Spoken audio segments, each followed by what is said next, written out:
We're in a cave. Hey everyone, it's me, Katie-Beth, and Georgie. And we're here at the Cellar today for Sunday school.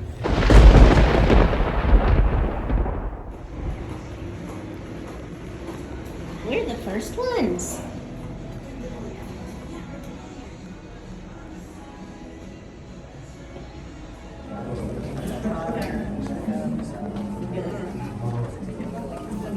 Ooh, that feels good. Yeah.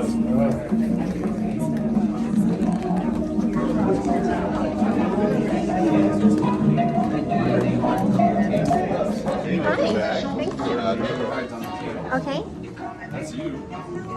Actually, we're right here. Oh, wow. No kidding? You want that one? Sure, I'll take the big head. What do you want to look like?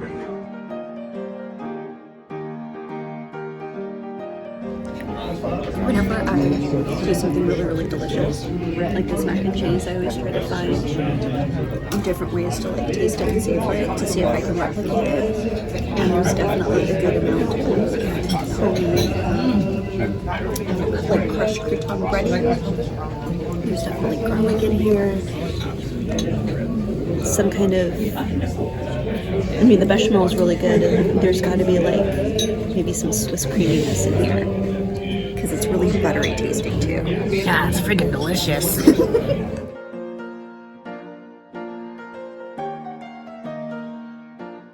So jumping into our first taster this evening is just going to be a neat pour of green chartreuse.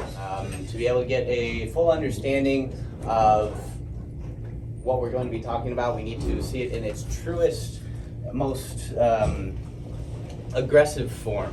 So for those of you that aren't super familiar, green chartreuse is a high-proof vegetal elixir. It comes in at 55% alcohol. Vodka comes in at about 40% alcohol. And so chartreuse is quite a bit higher than that. And this liqueur has an incredibly interesting history behind it. It started being produced in the mid to late 1700s, but its history actually begins at in the year 1084, actually, which is pretty incredible. And that's when the order of the Carthusian monks was formed. It was this order of monks led by this chieftain named Bruno. That was the only name I could find for him. It's Bruno. So kind of cool. I guess it's Bruno, yeah. It's sort of like a Cher or a Madonna. You know? So yeah, he was definitely the Madonna of the early AD monks, and he. Sorry. So he formed this order of monks using himself and 7 brothers, and they moved into a remote area in France that they called the Chartreuse Desert. And they basically formed their own little microeconomy, their own self-sustained community, where they would live only off of the land. They would create their own trade and jobs, and would practice religion in their own way, sort of their early deterrence of mainstream religion, even though when this occurred, mainstream religion was pretty new already. However, they formed their society, and for about 700 years were able to live just completely isolated from the rest of the world for the most part. They self-sustained, didn't trade outside of anything. But then in 1605, which is going to be the date that's branded on every bottle of chartreuse, that's when Soit Annibal d'Estrée. That is when this monk came up with this recipe for an elixir of long life, and it basically blended a lot of the ingredients that they had been using for the last 700 years and turned it into a single very potent elixir that they would drink in religious ceremonies as sort of a elixir of long life. And this was pretty much the original formula for what chartreuse is today. It came out the color red, and I'm not sure why that is. I couldn't find any evidence as to why it came out red. However, that's the color it came out, and it was bottled at about 80 to 90% alcohol.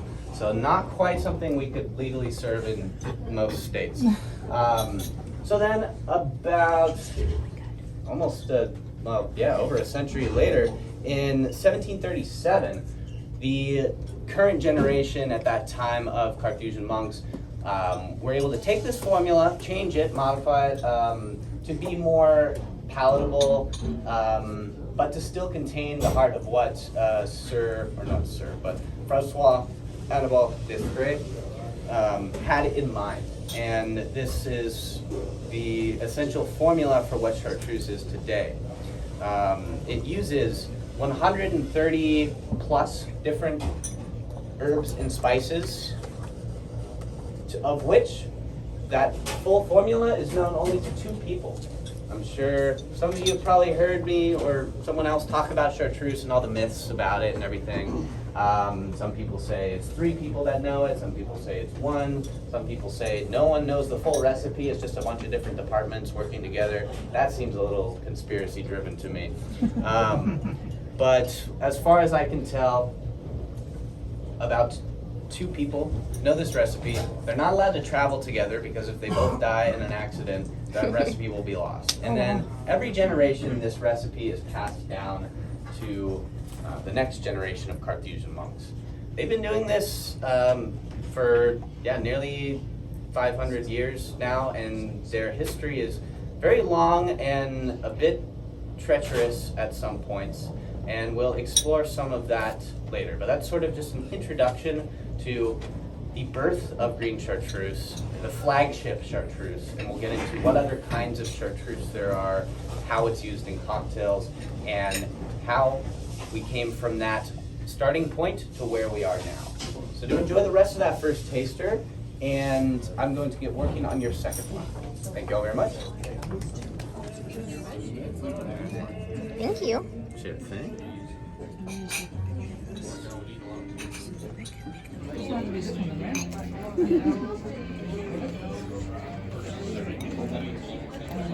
Oh, this is delicious. Is it? So I think he's going to tell us what it's made with now. Oh, you don't like it? Oh, it's good. Yeah. I think that's the next drink he's going to tell us about. This one was created in 2003, but it didn't really become popular until 2008, if not 2016. And I learned kind of a funny story that I didn't know about this drink, so I thought I'd share that with you. So it's created by bartender Malcavallo Dionysus, which is one of the most badass names I've ever heard. And he created this in 2003 for a cocktail competition, which he lost. The world was not ready for the Chartreuse swizzle, as it is now. We've all been there. I tried to put carbonated cocktails on the menu, like forced carbonated, and it just did not work. The world is not yet ready for that, but they will be someday. And so he was just a humble bartender in 2003, and then in 2008, he had worked his way up to where he's going to be the manager of a bar that was just about to open. And this was part of a kind of a conglomerate of different cocktail bars in his area.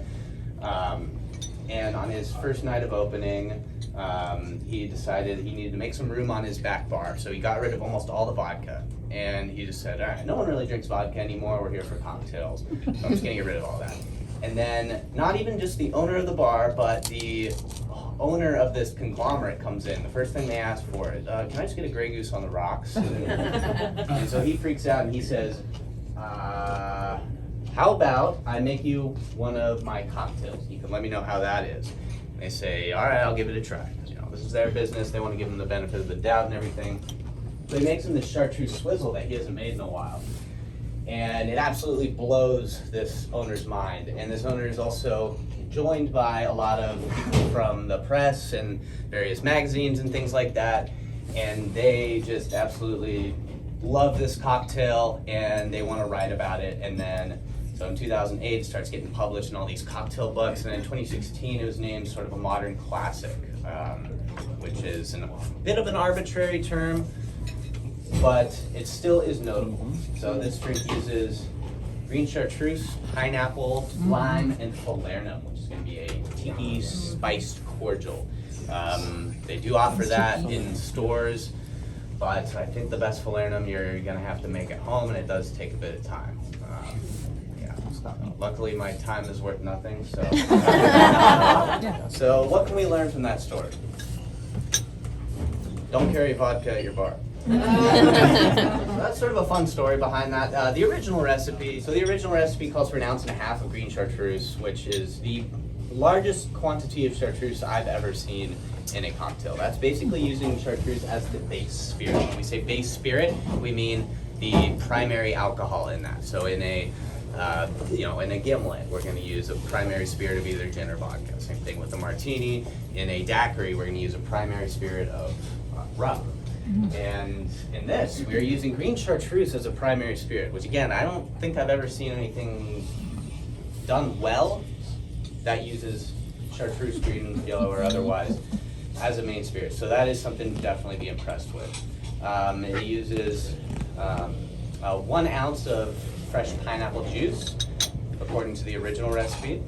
It uses 3/4 ounce of fresh lime juice and 1/2 ounce of falernum. Falernum being that spice cordial using ginger, clove, some lime peels, some lime juice, some almond, and then usually a rum base with sort of a dark sugar blend. So we make that in-house. I'm happy to share that recipe with you if you'd like, but it's a bit arduous, so we can do that after the fact. I chose this cocktail over some other ones, notably the Last Word, because we just tasted green chartreuse by itself, and that gives you kind of a good idea of those flavors that exist in this liqueur. But using it in a cocktail, those flavors are often expressed very differently than they would be in just drinking it by itself. And what the word that comes to mind to me is specificity and intentionality, right? There are over 130 different ingredients in that one bottle of green chartreuse, and for the human palate and or brain to be able to perceive all of those in a linear order is just unfathomable, right? So picking a few ingredients and focusing on them is a great way to highlight some of the flavors that go on in this. And that is another one of the many reasons why I love this liqueur. For the longest time, I had this on every single menu at the Cellar. Now it's very difficult to get. The fact that I was able to put this class on has actually been months upon months in the making. I've been stockpiling green chartreuse when they only send us 2 bottles a month, basically. And I looked at the prices in stores. It's almost $90 a bottle right now, which is ridiculous. Don't pay $90 a bottle for chartreuse. It's coming back. We're waiting. The monks are going to have their... But again, so I do think this is truly an incredible cocktail. The world was not ready for it when it came out, but I think we all are now. I hope you all are enjoying it. And then, as you all are enjoying that, I wanted to go back into our kind of history lesson / chemistry lesson on how green chartreuse is made, or rather chartreuse as a whole. So green chartreuse is distilled from sugar beets. This is the same base fermentation product as absinthe. Sugar beets have a very high sugar content. When you add yeast to them, they're going to ferment to a pretty high alcohol, and therefore being initially distilled to a very high alcohol as well. They're pretty neutral in terms of flavor, a tad earthy, which pairs with a lot of the flavors in the green chartreuse. It's distilled in copper pots rather than a column still. For those of you that have been with me for a while for these classes, we know that copper stills are basically a single pot with a dome at the top that alcohol is evaporated and then collected and drained, whereas a column still is basically a bunch of copper pots stills stacked on top of each other. And they're often stainless steel, not copper or some other metal or something like that. Column stills therefore create multiple distillations, meaning you're going to get a more refined product with less character. And that to me is kind of important. So the fact that they're still using copper stills in chartreuse despite its demand is pretty impressive and telling to the integrity of these producers. It's distilled and then macerated in over 130 different herbs and spices. These spices are only known to 2 people. The current guardians, is what they call them, are Dom Benoit and Frère Jean-Jacques. They're the only 2 permitted to enter this herb room, where these herbs are dried and then macerated in the distilled product. And then sugar is added, a few other processes are done, clarification and whatnot, fining. But the actual ingredients, again, while they are secret, we can somewhat speculate based on profile. And aside, a bit of a tangent, one thing that's interesting about Chartreuse and the human palate is our palate pretty much resets every 5 to 7 years. So I've noticed my perception of Chartreuse specifically to have changed over the last 5 years. I think originally I got more cardamom and fresh basil, Thai basil even, some black pepper. And now I'm starting to get more oregano and herb de Provence, lavender, that kind of thing, even star anise perhaps. So all we can do is really speculate on what goes into that, but I think what we can do and what makes it enjoyable to drink is just noticing things. It's almost an exercise in mindfulness, not to get too deep down the self-help book. Well, but so many different things going on in this, and to try to pick them all apart individually is unrealistic. So all we can really do is just notice what is going on in there and use that as we see fit. Again, I've put a Chartreuse cocktail on almost every menu at the Cellar, and all of those cocktails have been vastly different. One of them was a rose gin and white chocolate cocktail. One of them was a pineapple and sandalwood cocktail. One of them was a turmeric and creme fraiche cocktail. That one used yellow Chartreuse, I believe. One of them was a tequila and jalapeno cocktail. And there are just so many different applications for this. And not to say that it's, like bartender's ketchup, like it just works with everything. And I think that would be definitely, understating what it does. I think it's more about that intentionality that I mentioned, is picking out those specific flavors and being able to draw them out. Another fun fact is the color Chartreuse. If you've heard of that on the color wheel, Chartreuse, that was actually named after this liqueur. It was not the other way around. It was not this liqueur was named after that color. No, that color was named after this liqueur based on the hue that it gets, which comes from chlorophyll in the earth. It's all natural, nothing added or anything like that. So I mentioned the recipe for that, the original recipe for that swizzle cocktail. The Cellar recipe does differ a little bit, as it often does. Again, not saying that anyone is right or wrong, just we have our own definition of balance and we adhere to that. So when we put out a drink, we modify it to match our own definition of balance. So our recipe is very, very similar. Instead of using fresh pineapple juice, we use a pineapple syrup, which uses fresh juice strained through a nut milk bag, meaning it's basically as finely strained as possible. And then we mix that with equal parts sugar, and we use a little bit less. So I do 1.5 ounces of the green Chartreuse, 3/4 of an ounce each of both lime juice and that pineapple syrup, and then 1/2 ounce of our house Phreaner, which tends to be a little bit drier than than the ones that you find in store. So it does still come out very balanced. All of these cocktails that we're tasting today, other than the neat pours, are going to be partially diluted. So they're diluted about 2/3 as much as you might want them to be. So they're going to be a little bit more intense. And I do that purposefully as not to over dilute it, and also to give you more of a full effect of these, as they are just in taster format. Of course, we do have all of these drinks available during our cocktail hour after the fact, and I do recommend trying them, especially this one. It's going to be served on crushed ice with a mint sprig, and it comes out just absolutely delicious. Do enjoy the rest of that first taster, or second taster, and I'm going to get that next one going for you.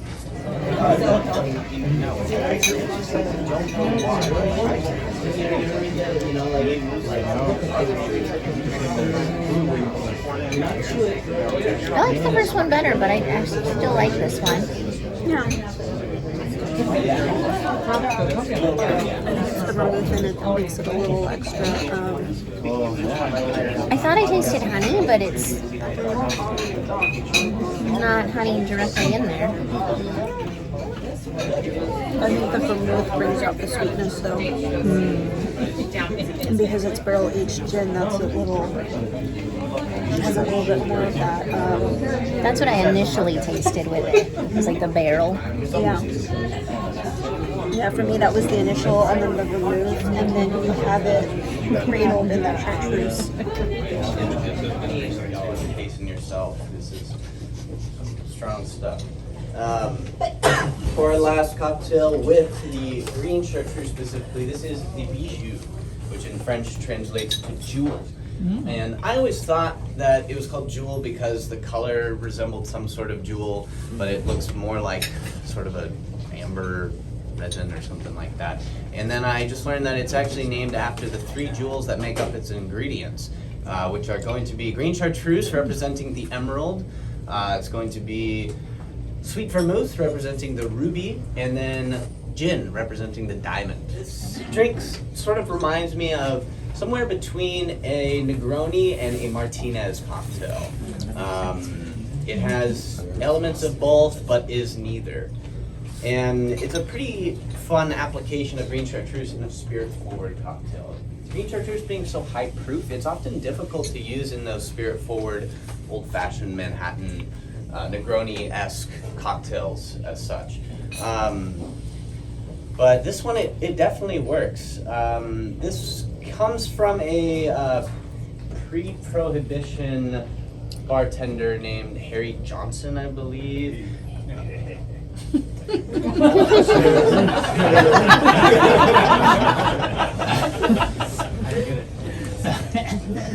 Wow! Everyone's cut off. I did not. Okay. All right. Oh Jesus! All right. And I didn't even put that together. Why don't you have a drink and then come back? That's great. So this drink, originally called, is basically an equal parts cocktail of gin, sweet vermouth, and green chartreuse, meaning an ounce of each. And a problem with a lot of these older recipes that, you know, I've mentioned before and will mention again, is they're very, very vague and generic in their descriptions of both their measurements and their ingredients. So oftentimes they will say 1 pony glass, or 1 tipple, or 1 wine thumble, and in terms of measurements, and we have to kind of figure out what that means. This one was very nice, and it said just it was 1, 1, and 1, and I think they used, you know, pony jigger or something like that. But we can figure out that it's an equal parts, because I don't care what volume a pony jigger is. What I care about is the the ratios rather. 1, 1, and 1. I can work with that, and then I can know my ingredients and come up with something based off of that. However, where they get vague is not mentioning the type of chartreuse or the type of vermouth. They say 1 ounce gin, or 1 pony jigger gin. I'm not going to keep saying that. 1 vermouth and 1 chartreuse. So that means that could be a multitude of different things. That means that it could be, first of all, even just saying gin is a bit reductive in its own way. Gin can be, you know, Old Tom gin, dry gin, London dry gin, distilled gin, Geneva. Even in those days, aquavit was considered that. So we really have no idea exactly what they're doing with this, but in the same way,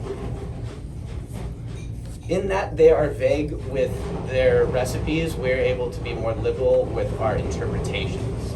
And I think that's something that is important to note, because when I read this recipe, I read it as Old Tom gin, green chartreuse, and sweet vermouth. And sweet vermouth even is a vague term. There are different types: French, Italian, American, and then the brand within those are all completely different. I played around with this recipe a lot because this drink, to me, it sounds like I would just absolutely love it, but using just that original formula, I did not like it. And so I needed to tweak that a little bit. To me, it was deciding on the right gin and deciding on the right vermouths. For the gins, I ended up going with Blinking Owl Old Tom Gin, which I've used before, and I believe I've brought up in this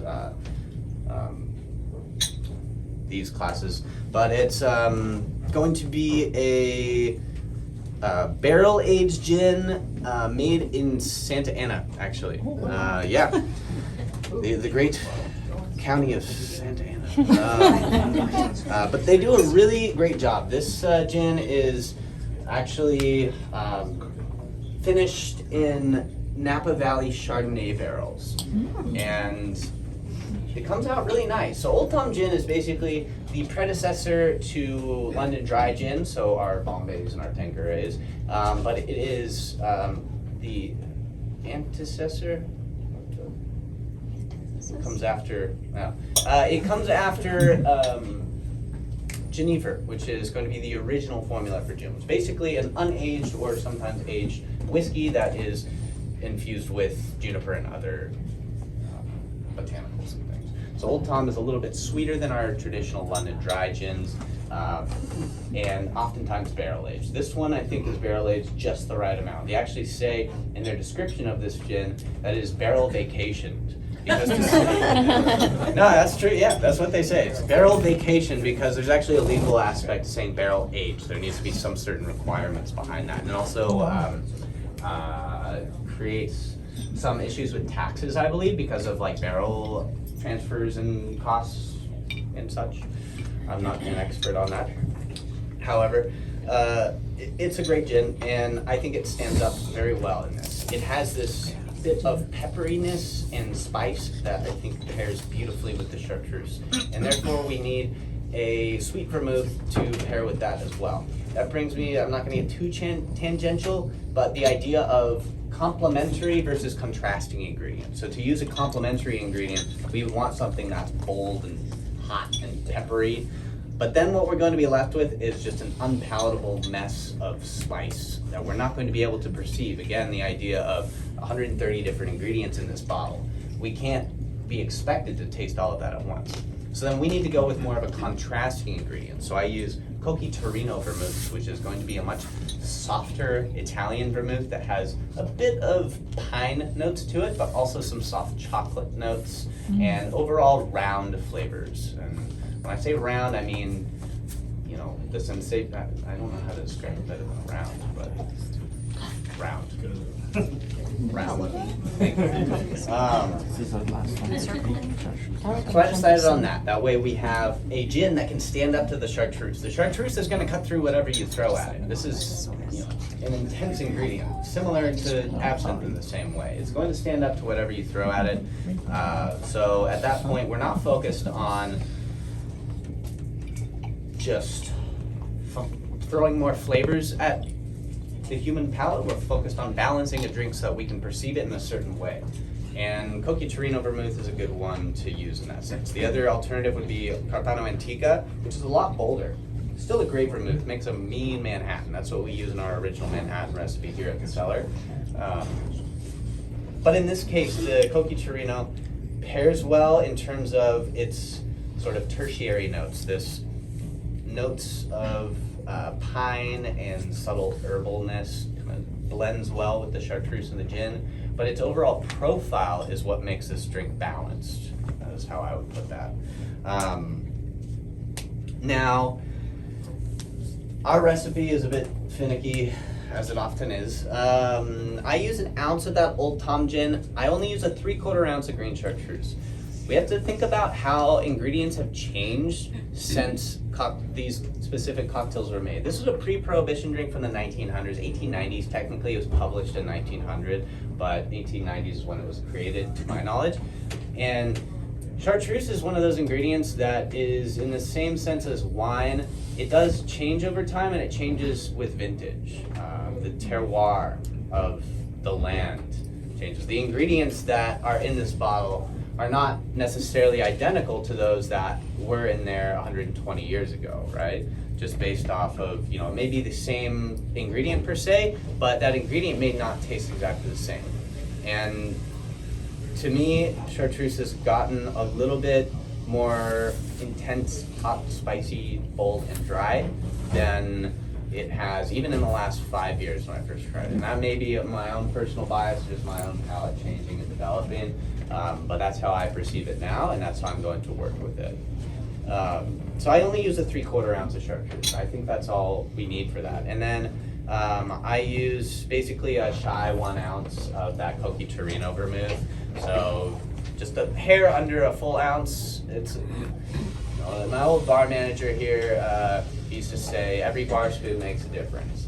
And to me, I took that as both a good way to measure like, okay, the detail that goes into a drink, and then also a good margin for error. If every bar spoon matters, then anything under a bar spoon doesn't matter, right? That's how that works. So we all make mistakes, we're all human. We need that little bit of margin of error. If we're aware of that, then we can more consistently make our drinks. So I say that not as a lazy millennial, but as a pragmatic adult. As we're finishing this first taste, I wanted to go back to our history / science / culture lesson on chartreuse in general. So how many different types of chartreuse are there? I've heard so many different theories on all these different products. Could be, I don't know. 4, 5, 6, perhaps. So there's the green chartreuse, which we've talked about. There's the yellow chartreuse, which we will talk about next. And then there is the VEP line of chartreuse, which I brought these in from home. If you're really nice to me, I might let you try some. But that means, it translates to, oh gosh, I've been trying to pronounce this for years. Vieillissement exceptionnellement prolongé. Anyone speak French? Finish your bread. Oh, wow, okay. Oh, but Vieillissement exceptionnellement prolongé. okay, I was close. I give myself an 8 out of 10. Basically, it means aged very long, right? Okay. And it's the same exact formula for chartreuse. However, it's barrel aged in French oak for 10 years. And it creates a very interesting product. It's a bit softer and more nuanced, and in the same way, more complex. I know myself, I'm going to be treating myself to a last word made with that specific bottle later this evening, and it does come out very differently. So we have those, this category. Those are very nice, pretty low production. I had to bring those from home, so we can't even get those here at the Cellar. They're very highly allocated, meaning that we can only get so much per year. In this case, about every 2 years, we can get 1 bottle. It's a little bit rough. That usually goes for about $200 a bottle, which is not crazy expensive in the grand scheme of things, but it is just very limited production. There's also the Elixir Vegetable, which is similar to the original formula for chartreuse. Which was 90% alcohol and unpalatable and red as blood. It's sort of in between where that one was and where this is now. This one clocks in at about 70-75% alcohol. Comes in a small wooden dasher bottle, and it's really cool. I've gotten to try this one time. I haven't been able to find it since, but it's very interesting. It has all the same flavors as chartreuse, just much more intense. And then there is Liqueur du 9 Santerre, which represents the Carthusian monks' 900th anniversary of their abbey, their monastery. And that was, I've never been able to find this. I've never even seen a bottle of this, but it's a gorgeous looking bottle. I looked it up online. Comes in a little bit lower proof, it's a little bit sweeter. And it costs about $400 per bottle this big. So yeah, that's probably not in my budget quite yet. And then there's Chartreuse Genepi de Chartreuse Liqueur.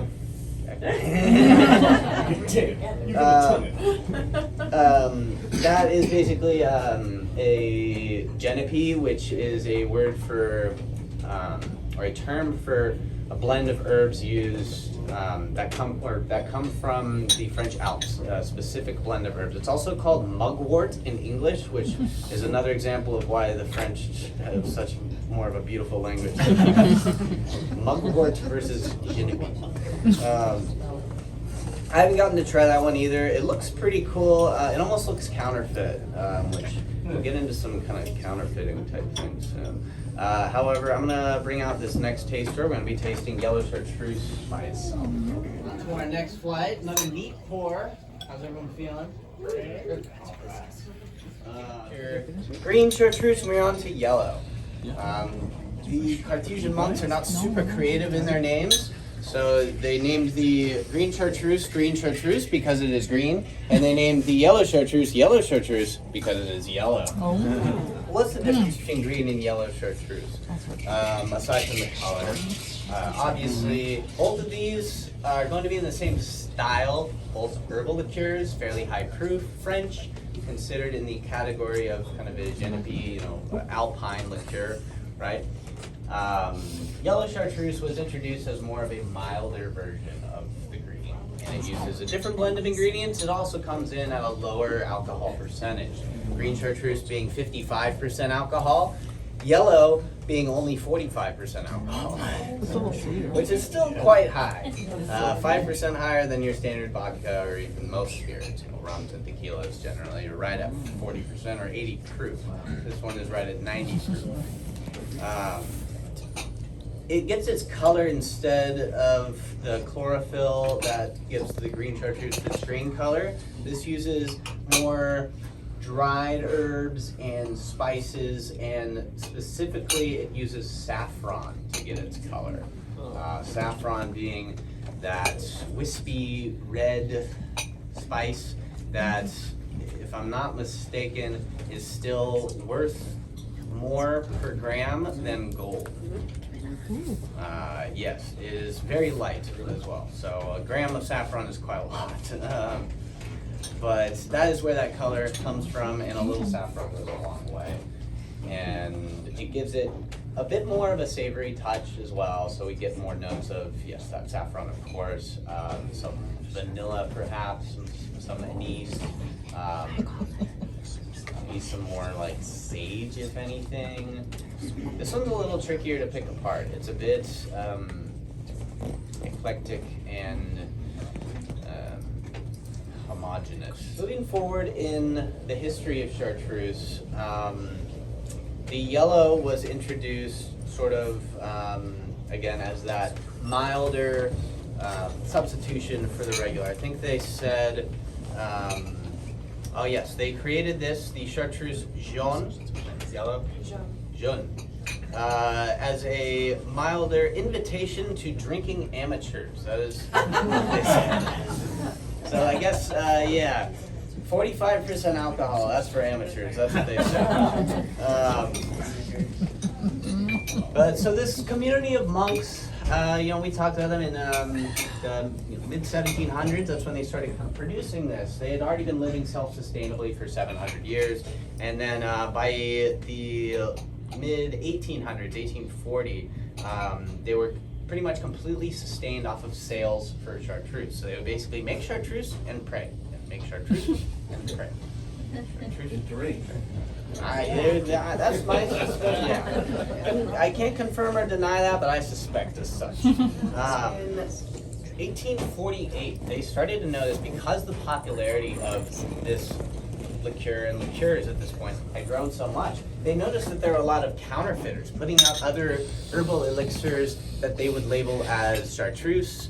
And the current state of this liqueur, it would come in this just kind of generic glass bottle in almost like a wooden sleeve, and it was very, very easy to kind of duplicate. So in 1848, the government actually hired them a private military garrison to protect their compound or monastery, I guess, and also sent out a task force to try to shut down counterfeiters.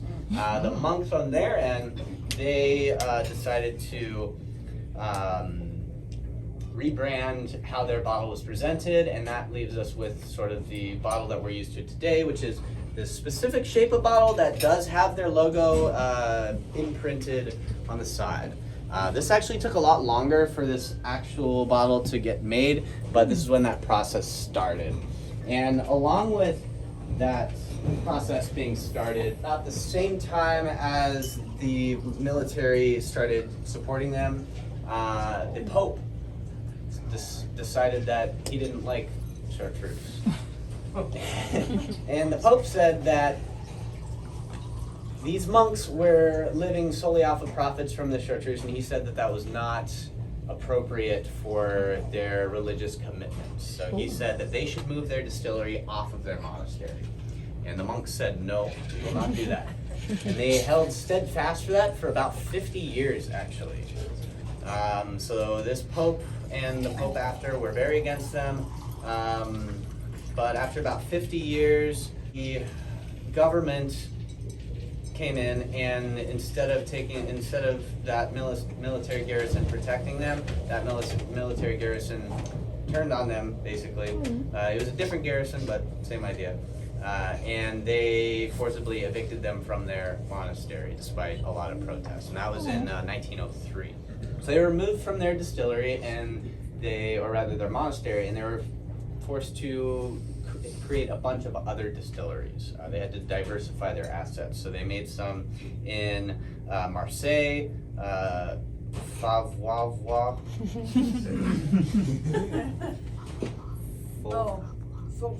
Fauvois, thank you.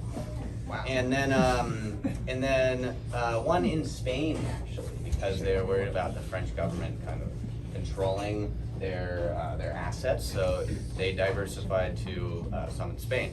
But then a bunch of bad luck happened. There was a landslide in Fauvois, meaning that their entire distillery was just destroyed and that land was unusable. So they had to move to Voiron. That's right.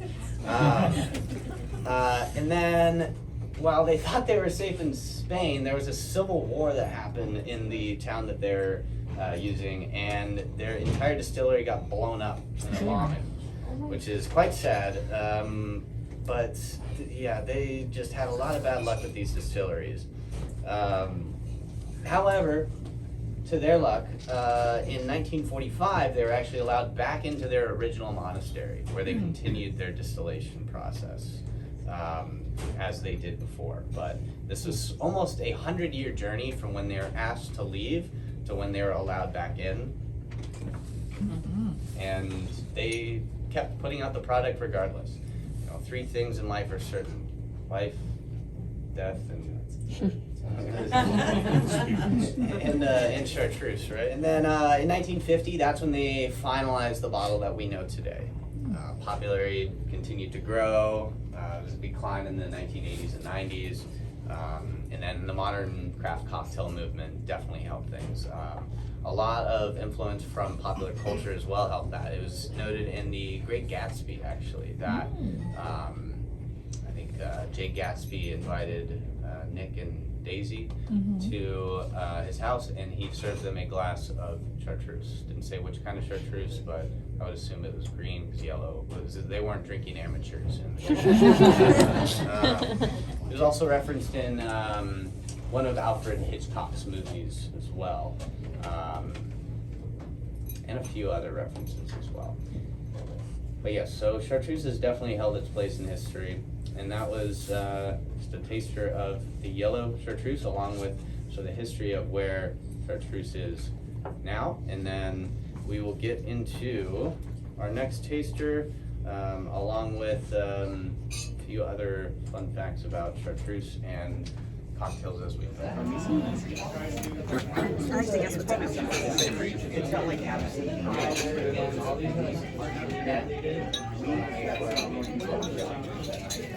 don't like this one as much. Naked and Famous. What makes you think it's that one? I'm pretty sure I'm tasting the Mezcal and the Aperol. I'm not tasting an apple brandy or anything else. This one's a lot of fun. We just had some 2 back-to-back kind of intense drinks with the Bijou and then the neat pour of Chartreuse. Now we're going a little bit more refreshing. This one is called the Naked and Famous. That's right. It's a variation of the Fully Clothed and Unknown cocktail. Is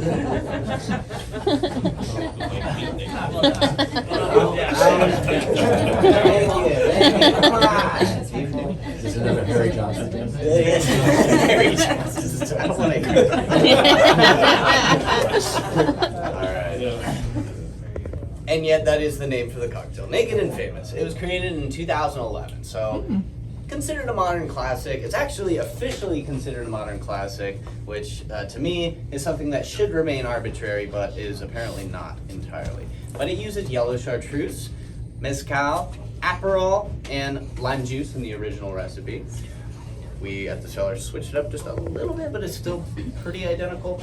It's created by a bartender at Death & Co., a very famous bar in New York, Joaquin Simo, which I think is also a pretty cool name.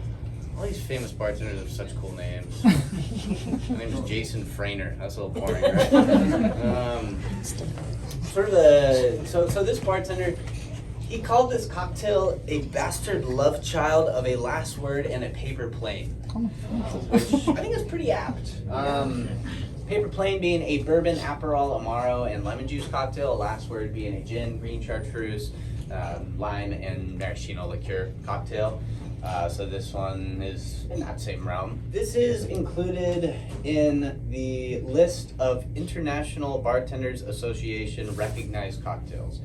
I was not aware of this until recently, and apparently the IBA, International Bartenders Association, is able to basically credit cocktails with, furthering the movement of bartending. Again, all of this seems very vague and arbitrary to me, and how or why a cocktail is featured on that is unbeknownst to me, and perhaps I'm a little offended that none of mine have been on there. I looked through this whole list, and it contains a lot of notable cocktails, so there's definitely something to be said. And to me, I will say, it represents cocktails that are unique from any other cocktail in a standalone sense. So we have the Negroni, we have the Ramos Gin Fizz, we have the Daiquiri, the Sidecar, the Vieux Carré. These are iconic cocktails that no one has really,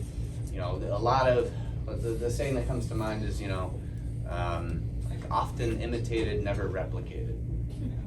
A lot of variations are done, but sometimes nothing comes close to the original, or rather does as well as the original. So this is one that was considered that, and that's one of the newest additions to that, being 2011, which is actually pretty impressive, given how, let's say, oversaturated society is with craft cocktails now. I wouldn't say oversaturated, maybe that's a bit of a stretch. I think it is perfectly saturated. Saturated very well. It is moist with saturation. However, given this You said here, Harry Johnson. However, these IBA cocktails, International Bartenders Association, it pretty much means nothing. It's a recognition on a list on a Wikipedia page, and that's about it. And that being said, if they put one of my drinks on there, I would be saying something very different. But no, it doesn't really mean anything, especially in, let's say, a legal sense, which is what I started getting curious about. Is what does that mean? So if we put one of these cocktails on our menu, not as, labeling it as art creation, but even just putting it on the menu as a drink for people to enjoy, does that mean that those rights belong to someone? And I sort of went down the rabbit hole on that. And I actually figured out that there are only 4 cocktails ever that have been trademarked, meaning that if you do not make these cocktails the exact way that they were trademarked to be, and you put them on your menu, you can technically get fined. And I learned that today, and I think I've gotten kind of lucky in putting some of these on there. And luckily, there's only 4, and most of them are not great. But first off is the Dark and Stormy. So ginger beer, rum, and lime, pretty much. Basically a Moscow Mule with dark rum. But technically, if you make a Dark and Stormy with anything other than Gosling's dark rum, you can get fined. And I've definitely done such. Allegedly.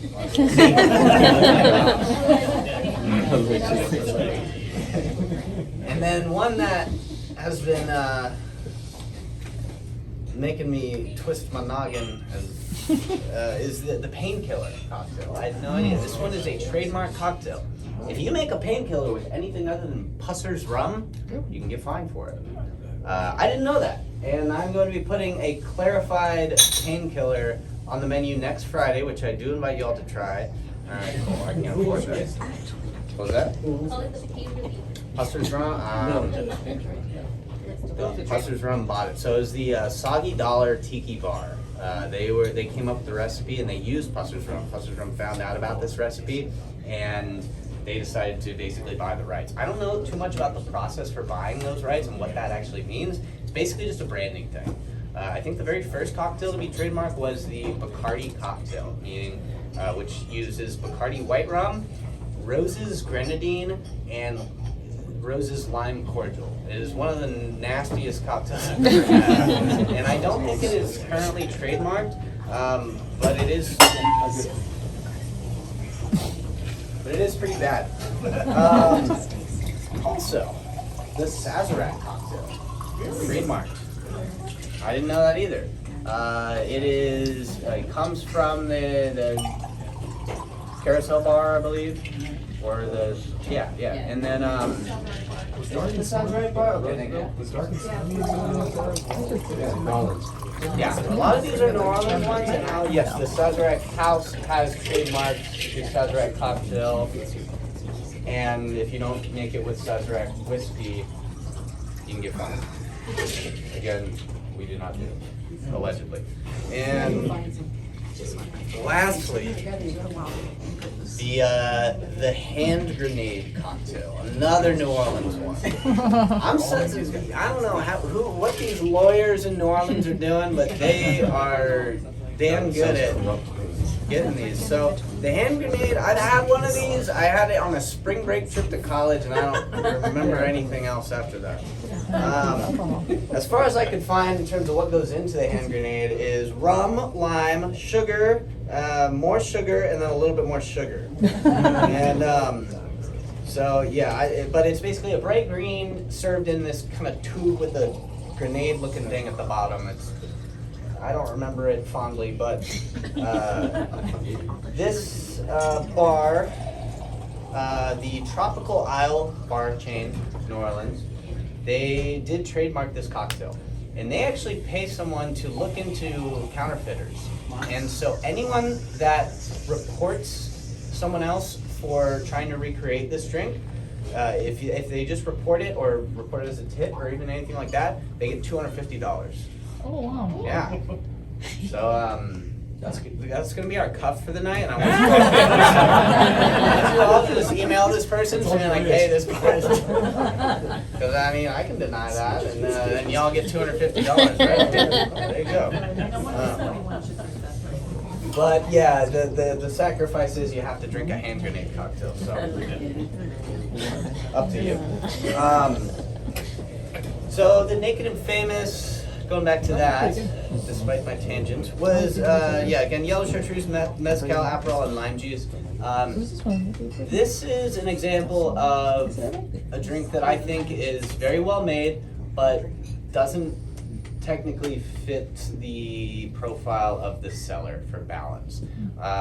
So the only change I made to this recipe was switching the lime juice for lemon juice, and then just adding like a splash of simple syrup. Aperol is a pretty dry liqueur, especially lately. In 2011, it might have been a little bit more full-bodied, but it's been a little bit dry and bitter lately, along with yellow chartreuse drying out a bit. And then the choice of mezcal is also very, again, arbitrary. Depending on which mezcal you're using, you could either have something that is kind of sweet and vegetal or something that is just dry and smoky. I went with a little bit more dry and smoky because chartreuse is such a bold flavor, even the yellow. So I'm using Vida De Muertos. Vida De Muertos.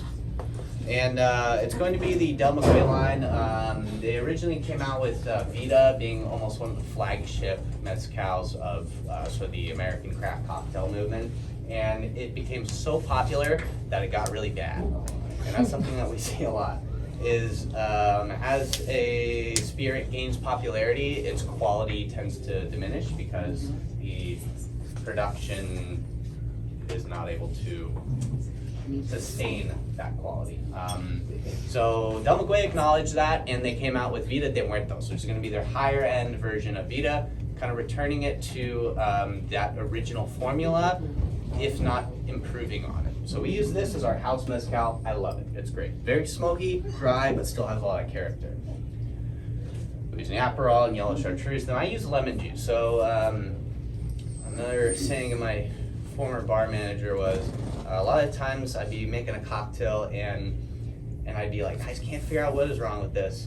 And he'd say, what is in it? And I'd say, something, something, something, lime juice. And he'd say, try it with lemon juice. And then he had this saying that was, it's always better with lemon. And I don't necessarily agree with that, but in this case, he was right. Lemon juice is softer and adds acidity and bright citrus notes without adding necessarily any kind of bitterness. And we have a lot of bitter ingredients in here already, or dry ingredients already. We don't necessarily need that. So I use lemon to add that acidity to create transition and balance without necessarily drying out the cocktail or bittering it even more. Another great saying of my former bar manager, whenever I come up with a cocktail, he'd be like, oh, this is so close, I need something, and he'd just be like, add a quarter ounce of simple syrup. And I'd be like, no, it needs to change something, I need to do this, and I'd add a quarter simple, and I'd be like, God damn it, you're right. Yeah. I did a cocktail competition one time, and I was like, oh, this is almost ready. Just like that. And he didn't even taste it, he just looked at the recipe, he just said, add a quarter simple. And I said, I won that one. It feels like a hollow victory. But yes, that's going to be the Make Them Famous. So we are, wow, I've been quite tangential today. We still have one more taster to go through, and then we'll start wrapping things up. For y'all reference, I do have our whole bar section reserved for all of you. We do open at 4 these days, but that's going to be all yours until 5. So I'm going to get that next taster out, and I hope y'all join us for our cocktail hour after that. Okay, last taster.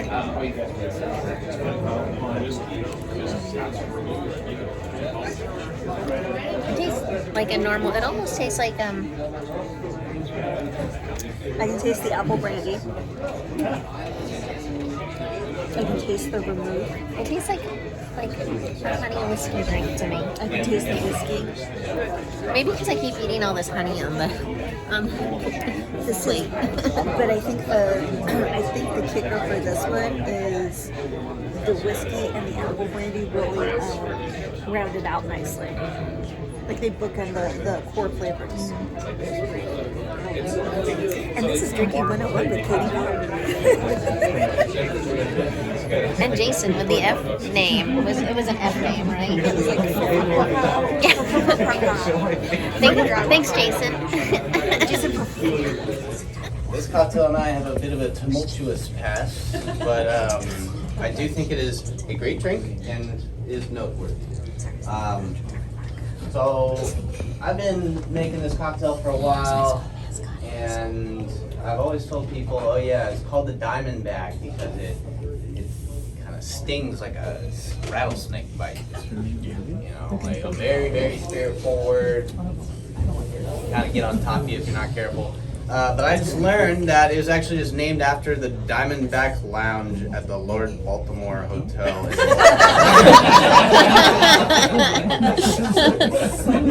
So much less cool. So I'm going to keep saying my thing. However, it does have a good history. It comes from, or at least it was referenced first in Ted Saussier's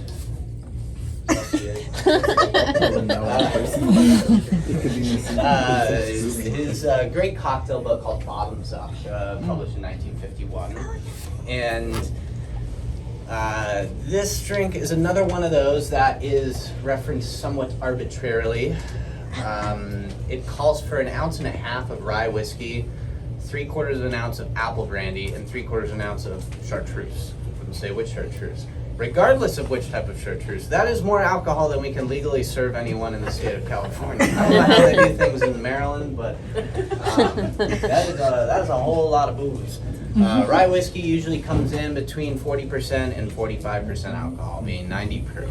Apple brandy, the standard apple brandy being used, especially in the 40s and 50s, was actually bonded apple brandy, meaning that it was bonded, meaning that it was harvested from a single estate in a single year and distilled on site, similar to a single malt. So meaning an apple orchard harvested all of these on site. And that usually comes, and well, legally to be bonded, it needs to come in at 100 proof, 50% alcohol. So that means that we have 90 proof rye whiskey, 1.5 ounces of that, and 3/4 ounce of 100 proof apple brandy, and 3/4 ounce of chartreuse, either 45% alcohol or 55% alcohol. Either way, that is by far over serving someone. So you're welcome. No, I'm just kidding. I did not do that because I had this drink made the proper way. I was, let's say, 22 years old on a trip to San Diego with some college friends, and I was starting to get into chartreuse, really liking it. Asked the bartender, "Can I get a cocktail a little on the stiff side with chartreuse?" The guy goes, "You ever had a Diamondback?" I'm like, "No." And he's like, "Oh, you'll love it." And he puts it in front of me, and I take 2 sips, and then I don't remember the rest of it. That was like my 4th stop of the night, so that might have been a factor as well. However, I've always liked this drink, not only because of the fond lack of memories, but because I do think it's a pretty interesting template. However, I think it's a bit flawed.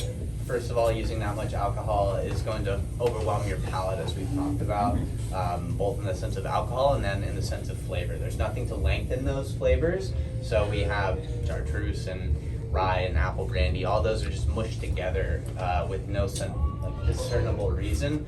So I decided to kind of pick this apart and figure out what I like. So originally, when I had this drink and what I found one of the recipes to be, used green chartreuse, and to me that never quite worked with me. Apple brandy is sort of this, warm, spiced, but also full-proof spirit. Apple brandy is not a liqueur; it is distilled apples that are barrel-aged. It's the same idea as a cognac, just made with apples.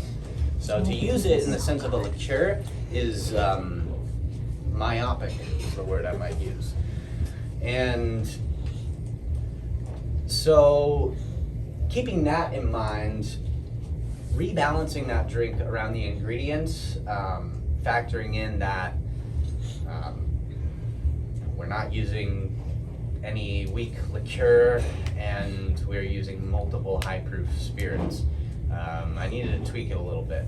So I bumped the apple brandy up and I switched to a different apple brandy. Instead of using the kind of standard one that a lot of bars use, Laird's, for those of you that are familiar.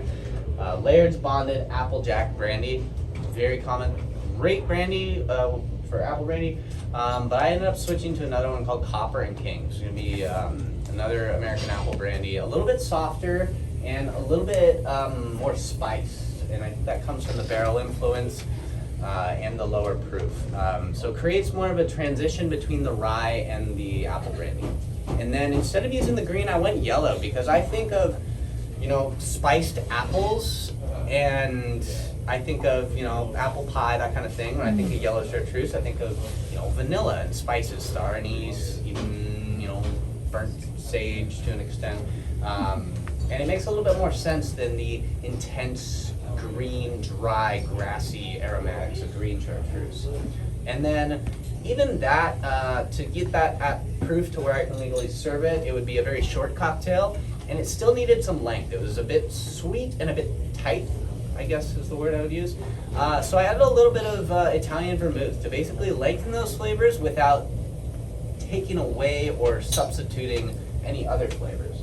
So I just used a 1/2 ounce of that sweet vermouth while using a 3/4 ounce of all 3 yellow, chartreuse, rye whiskey, and apple brandy. So it still doesn't come out as, you know, sizable as a Manhattan or something like that, but it's got all the punch behind it, that's for sure. And I love fun experimenting with this, and I think that this is a more appropriate name for it, especially learning that it's not named after a snake bite, it's named after a hotel. Because yes, this one does not necessarily bite as a snake does, but it does feel a bit more relaxing, as if you were lounging in a hotel. That's going to be about it for this class for this evening. As always, thank you so much for showing up. I hope y'all learned a little bit about the history and culture of Chartreuse and those Carthusian monks, of which they are still producing to this day in Phreaner,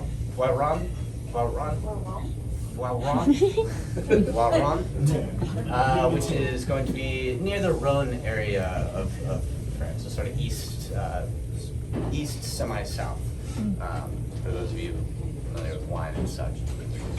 They're still producing it to this day. Right now, the biggest difficulty is the glassware. There's a big glassware shortage going on right now. So everyone make sure to recycle so that we can get more Chartreuse imported over here. Because they sell all their glasses. Yeah, I know. I don't know anything about that. So yes, that's going to be our history of that. There is a lot more within that realm, or within that span of time. Again, we're talking about the year 1084 to present. These monks have continued to exist, overcome adversity, and have continued to grow and develop their craft and expand beyond that. They've come up with different variations. There's talk about this orange Chartreuse, which I've never had. Everyone keeps telling me about it. I still don't believe it's real. I think it's counterfeit. But if you find me a bottle of orange Chartreuse, I will be very happy. So with that being said, again, thank you all for coming. We do have the whole bar reserved for you all if you'd like to make yourselves comfortable. And we're going to be featuring just these cocktails in their full format, and then our full bar will open at 5 for everyone. Thank you all very much. So I learned from Georgie tonight that you like mix the things on the charcuterie plate. Like the cheese goes in the jam and like they all mix together. I've been eating them separately my entire life. Well, it's just so you could bring out the different tastes. Like, there was one cheese that was like super buttery, so like with the jam on the toast, it gives you like that little sweet, savory, yummy creaminess. And I just thought it was always just a sample plate, like you can sample things. I didn't realize they were mixable. Yeah. So I'm pretty excited about that. I play with my food a lot.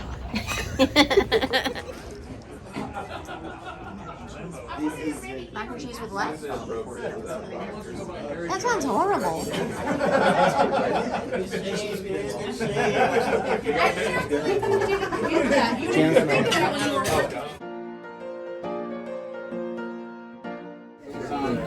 So Georgie made new friends at the bar. I don't know if you can see her back there. She's over here. I can't show you, but Georgie, I'd like to drink my drink, but you're not back yet.